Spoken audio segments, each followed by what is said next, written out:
And welcome back to News On. I want to welcome back our panel. Once again, joining us, Robert Patillo and Rick Green. So right before the break, we were talking about this idea of the filibuster. This has come up before.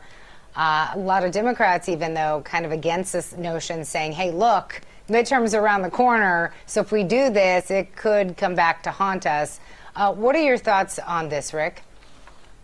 Hypocrisy is rampant on both sides with the filibuster. I've always been against the filibuster. I think, the minority group or the minority vote should not be able to thwart the majority in the Senate. So I granted that has been in my favor over this last year, and it's been in the Democrats' favor in the previous years. So I just think people ought to be honest about it. Schumer's an absolute hypocrite in the things that he's saying right now. Just a few short years ago, I think it was 4 years ago, he was ranting and raving and screaming and democracy would die and the world would fall apart and the sky would fall if the filibuster was gone. So I just wish they would be honest about it and say, hey, we hate it whenever it hurts us and we love it whenever it helps us. But I think from a policy and a procedural point of view, honestly, the Senate should be a majority vote and not have a filibuster, but neither side is going to be willing to unilaterally disarm at the moment when it hurts them most with the filibuster. Robert.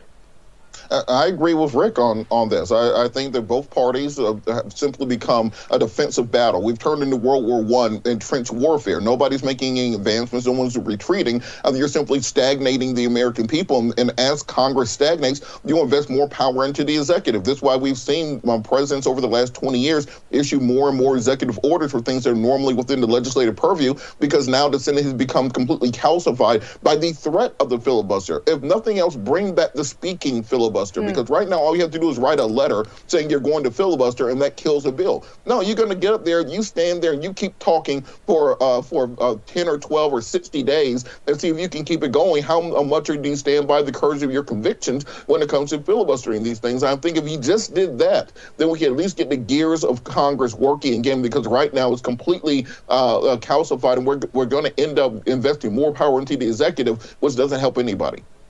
I agree. I agree with what Robert just said, Miranda.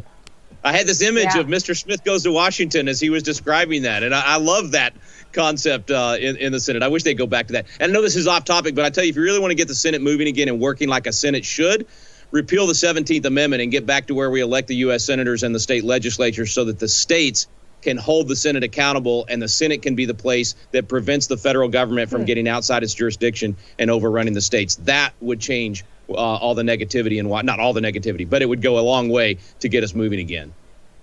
Real quickly, Robert, because I do have one more question. Do you agree with that? I do not, because what you end up with is the two senators from California representing 40 million people, and then they're all countervened by two Republicans from a small state. Basically, you're taking away the power of those people's votes and diluting it. If you go back to the traditional method, I like more democracy. I like more people having voices when it comes to the representation. I like the American people being able to vote for their senators and being able to hold them accountable. Okay. And I like a constitutional republic with true federalism.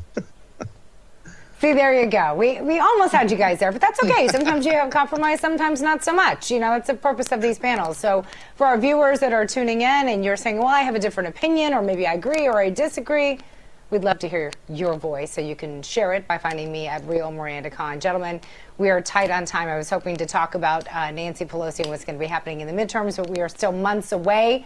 So we will no doubt get to that topic in the weeks to come. So thank you both for joining us here on News On and weighing in. You gave us a lot of food for thought for the new year. Appreciate it. Thanks, Miranda. Thanks, Miranda.